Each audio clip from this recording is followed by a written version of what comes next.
Hey, what's up guys? Tyler here from Spork Motorsports. It's been a while and I'm trying to get some more content out. I worked on my sister's car that I got from Copart. I'll have to tell you the story on that sucker.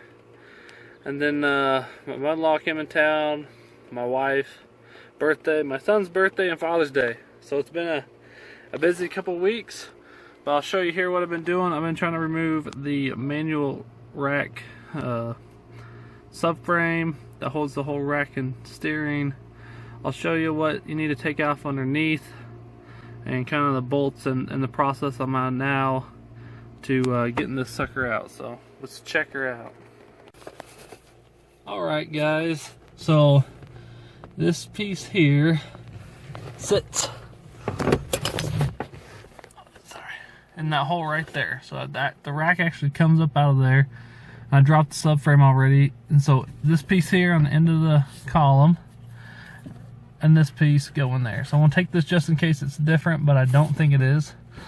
Mine still had the cover on it, so this cover literally just sits up there, has a couple plastic washers that hold it in the corner, and there's a couple metal rings that go on the top here and on the middle here, and they literally just snap off. You just push them off and you move that out of the way, a couple 10mm bolts, and what's them, got her fixed up. So it's super bright out, so I hope you can see. I already started taking apart this side because this side won't pull out, so I took off the lower bolt that holds the control arms there and there. I disconnected the torsion bar piece, and I took off the tie rod ends on both sides already. As you can see, I already dropped it. There's only 4 bolts. They actually came out really easy. I'm having troubles on some things underneath, so we'll see how that goes, and I'll show you what's under there. Alright guys, well, way too much longer later, I have my manual rack subframe out. As you see, the arm's connected. I still cannot get this dumb bolt off, so I disconnected everything below so I can get it out, and I couldn't get the pin out. So luckily I can show you what I did to get that. So let's make sure I keep that. That goes inside the compartment. Has my motor mount, everything on it. Out. Awesome. Okay. Now I'm under the car. I can show you. See if it gets brighter here. So right here, it's underneath the car up there with the shifter. So I just took that bolt out, and because it has 4-way hinges, I can turn it all the way over to the side, and I moved it out of the way, and it goes up and down because it's hinged, so you can move it wherever you want. It creates this huge opening now. So I did take the exhaust off.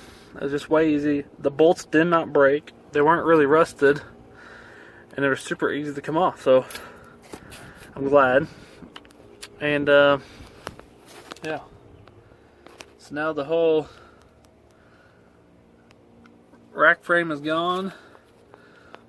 I had to take off that back piece that holds the shifter. It's the bushing. You can see the shifter hanging through the rubber boot that's inside, but that's okay. I don't really care. It's out of the way. I got that piece. That piece is just bolted into here. You undo it, it drops out. You can swing it on over there. And then there was just 4 bolts. Same, matches the other side where the frame was. And then don't forget your motor mount up top. So I got that up top. That was way easier to get. Had an impact gun, took it off real easy. So yeah, there's that. So you can see all of it. I took off the ball joint. You gotta take off these because they're connected to the lower control arm. Then you take off the bottom bolt holding up the shock. So there we have it. It's over there. It's ready to go into the race car. Yes. Alright guys, well, hopefully this is helpful.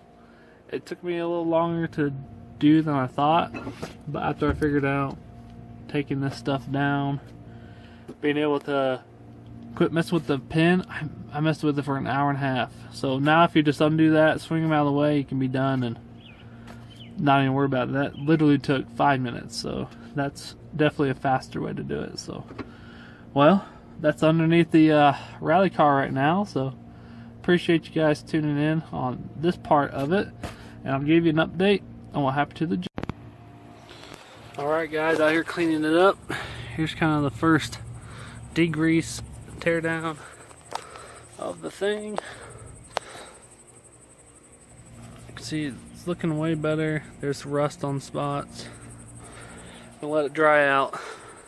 Gonna hit it with some rust primer to help these edges quit rusting out, since it's going to be under my race car, keep it from all breaking down. So I want to finish cleaning it, getting it sprayed down, and see what she looks like when we get it all done. Alright guys, there's the first coat of rubberized coating. I did a rust stopper, primer, converter, Rust-Oleum stuff on it, and then I sprayed it down with the Rust-Oleum undercoat, resist rubber, rubberizer, paintable stuff. So I'm gonna get it all covered up, do a couple coats, make sure it's sealed, and go from there.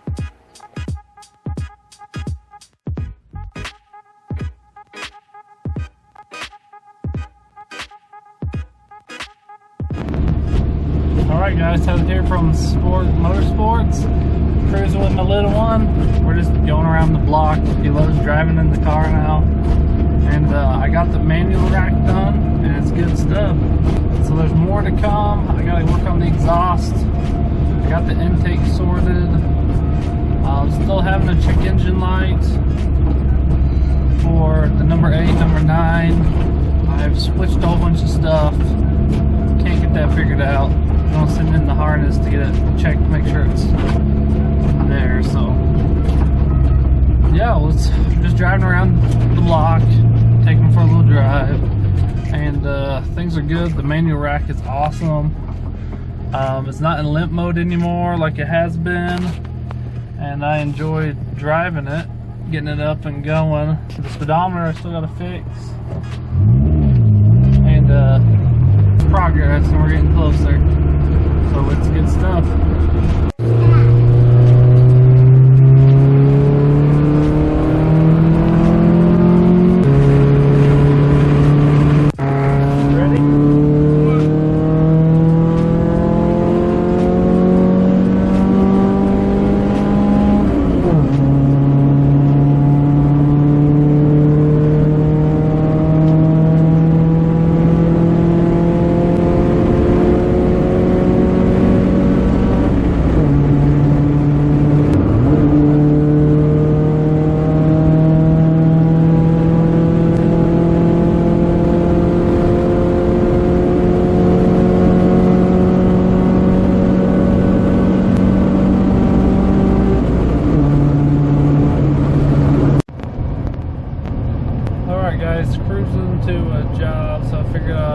Finish off this video and explain to you what happened to my sister's car. I got a kill part. So we get it all fixed up, put tires on it, and put the belt, do an oil change, and check it over and drive it for a week. And she comes and picks it up for the weekend. She comes for Memorial Day weekend and hangs out, and she's going to take it home that weekend. So she gets it. She driving home. It's about 3.5 hours. Maybe 15-20 minutes before she gets to her apartment there up on the school where she's at. The car catches on fire. So yes, the car catches on fire. Oh my goodness. So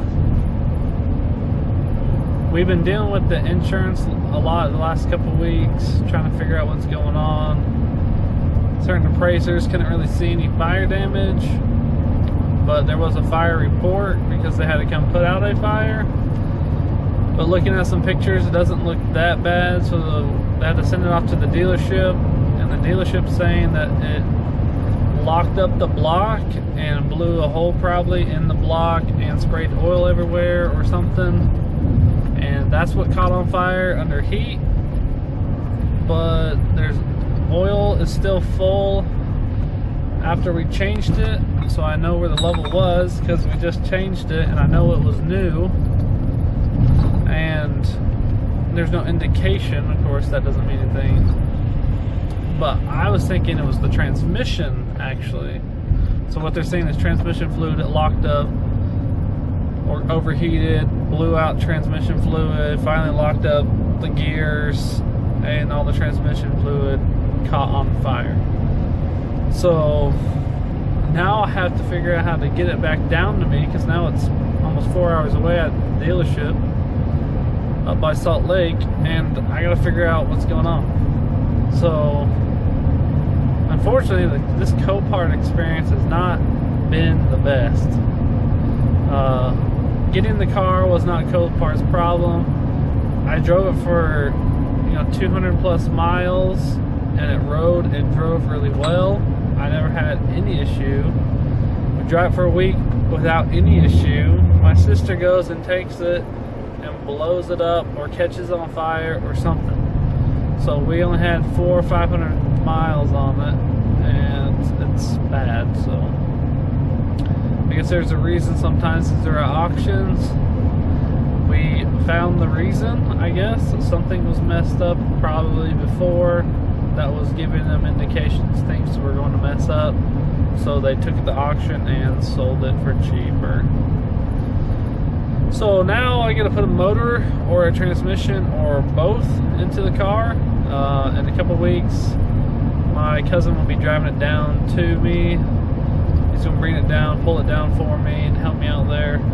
And then we'll have a motor swap series or transmission swap series on a Volkswagen with a 2.5 liter. So that's going to be exciting. It kind of sucks, but it is what it is. So after we get it all said and done, hopefully we're still going to be about $3,000 into the car, and it should be a good, hopefully a good solid car for years after that, and reliable. And I haven't found much better for $3,000 around here, so hopefully we can make it reliable again. And that's kind of what happened there, and that is ridiculous, but life goes on, right? I have a few more videos coming out. I want to put some vinyl, a vinyl strip above on my front windscreen to help me with the sun, since my visors were broke and I need something to block the sun. Also, I have a 5-panel wing mirror just come in, so I'm going to do an install on that.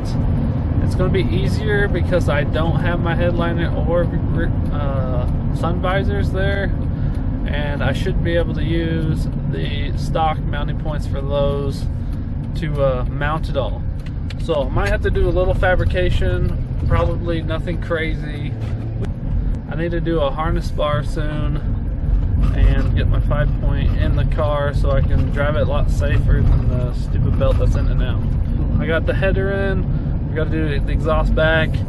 Comment below again on a muffler kind of recommendation for the Honda that you would recommend, around 2-inch. I don't think I'm going bigger than 2-inch full exhaust on it. So we got to get the roll cage in. So I got the piping sorted for that, I believe. Only cost me about $80 worth of metal. My friend who builds exoskeletons and dune buggies and stuff has a bender, and it's going to help show me and teach me how to bend it better and notch it and weld it in. So I know how to do a lot of it. I'm just going to get the professional way, make sure it's done right, since it is safety. I don't want to go cheap on safety. So if you want to support the channel, go on and become a patron and support us so I can continue to do builds and have more time for building instead of doing these side jobs and stuff I do to keep supporting my family and to keep buying car parts. So go support that. You can find us on Instagram, you can find us on Facebook. Go ahead and find us, like us, and share us, and tell your friends about us. We're about 70 subscribers. When we hit 100, I'll try to do a giveaway of some sort, depending on what people would want. Maybe another Hot Wheels giveaway, or a knife giveaway or something. Go ahead and click that like button and subscribe. Just again, thanks for supporting us. Again, this is Tyler from Spork Motorsports. Till next time.